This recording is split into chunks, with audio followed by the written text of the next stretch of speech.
প্রিয় শিক্ষার্থী বন্ধুরা, তোমরা তোমাদের শিক্ষার সমস্ত তথ্য জানতে এবং সকল সমস্যার সমাধান জানতে এখনই জয়েন করো আমাদের ফেসবুক গ্রুপে। ফেসবুক গ্রুপের লিংক দেওয়া আছে ডিসক্রিপশন বক্সে। স্বাগতম সবাইকে ওয়েস্ট পয়েন্ট একাডেমিতে। আশা করি তোমরা সবাই ভালো আছো। আজকে কথা বলবো নবম শ্রেণীর বাংলার ষষ্ঠ অধ্যায় প্রথম পরিচ্ছেদ কবিতার যে বিষয়গুলো রয়েছে সেগুলো নিশ্চয়ই তোমরা খুব ভালোভাবে পড়েছো।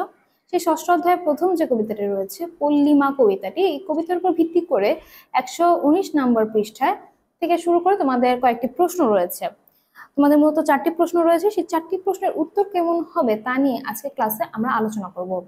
তাহলে চলো আমরা ক্লাসটি শুরু করি। প্রথম প্রশ্ন ছিল পল্লিমা কবিতায় কবি কি বলতে চেয়েছেন।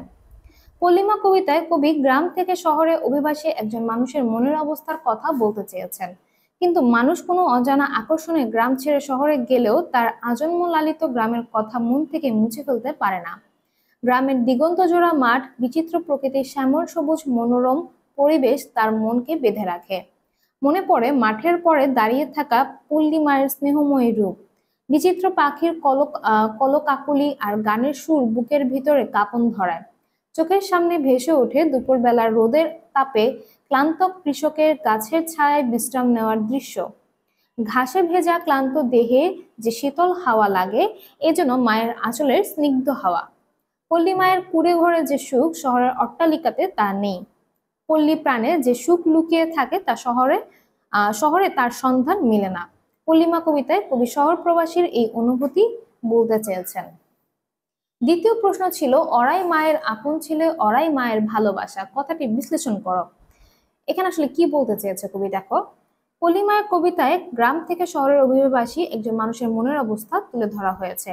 মনে হয় গ্রাম তার খোলা চুল ছাড়িয়ে আছে যেখানে আকাশ মাটিতে গিয়ে মিশেছে। আনন্দময় ভঙ্গিমায় স্নেহময়ী মা তাদের সন্তানদের মন ভরে দেখছে। এই মাঠে মনের সুখে লেজ দুলিয়ে গরু চড়ে, বিচিত্র পাখি গান গায়। পাখির গানের সুরে মনের বুকে কাঁপন লাগে। কালো চাষা মাথাল মাথায় কাস্তে হাতে মাঠে চলে। ওরা সেই মায়ের কোলে সহজভাবে স্থান করে নিয়েছে। পল্লীর প্রকৃতি ও পরিবেশের সঙ্গে রয়েছে তাদের নিবিড় ভালোবাসার বন্ধন। প্রাসঙ্গিকভাবে কবি বলেছেন, ওরাই মায়ের আপন ছেলে, ওরাই মায়ের ভালোবাসা।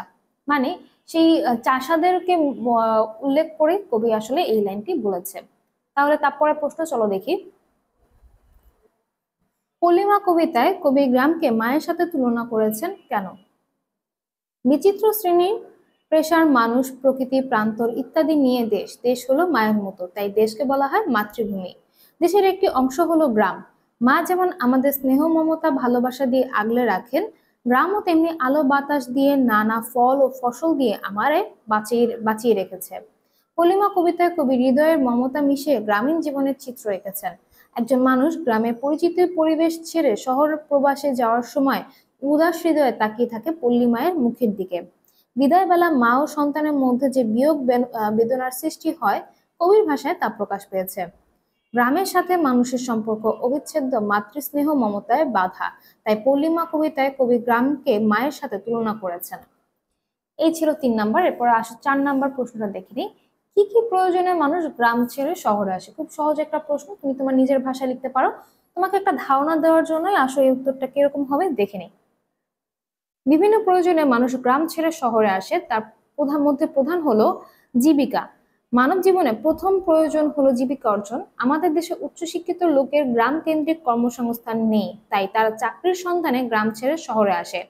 আবার গ্রামীণ পরিবেশে অনেক সময় সাধারণ মানুষেরও কাজ থাকে না, তাই তারা জীবিকার সন্ধানে গ্রাম ছেড়ে শহরের দিকে ধাবিত হয়। শহরে এসে মিস্ত্রিগিরি, রিক্সা চালানো ইত্যাদি কাজে যোগদান করে। উচ্চশিক্ষা। আমাদের দেশে গ্রামীণ পরিবেশে উন্নত মানের শিক্ষা প্রতিষ্ঠানও নেই, বিশ্ববিদ্যালয় তো নেই বললেই চলে, তাই ভালো শিক্ষা ও উচ্চশিক্ষা লাভের প্রয়োজনে মানুষ গ্রাম ছেড়ে শহরে আসে। চিকিৎসা। বাংলাদেশে উপজেলা পর্যায়ে সরকারি হাসপাতাল থাকলেও উন্নত মানের চিকিৎসার ব্যবস্থা নেই। ভালো মানের হাসপাতালগুলো সবই শহর কেন্দ্রিক, তাই উন্নত চিকিৎসার জন্য মানুষ গ্রাম ছেড়ে শহরে আসে। এছাড়া আরো নানা প্রয়োজনে মানুষ গ্রাম ছেড়ে শহরে আসতে পারে। এই ছিল 4টা প্রশ্নের উত্তর। আশা করি তোমরা বুঝতে পেরেছো। তোমাদের যদি কোনো সমস্যা থেকে থাকে বুঝতে দাও, তোমরা আমাকে কমেন্ট করে জানাতে পারো। এছাড়া পরবর্তী ক্লাসে পরবর্তী অধ্যায়ের ছক এবং প্রশ্নের উত্তরগুলো নিয়ে তোমাদের সাথে আলোচনা হবে, তাই ভয়েস পয়েন্টের সাথেই থাকো, ভয়েস পয়েন্টকে সাবস্ক্রাইব করে। সবাই ভালো থাকবে, ধন্যবাদ।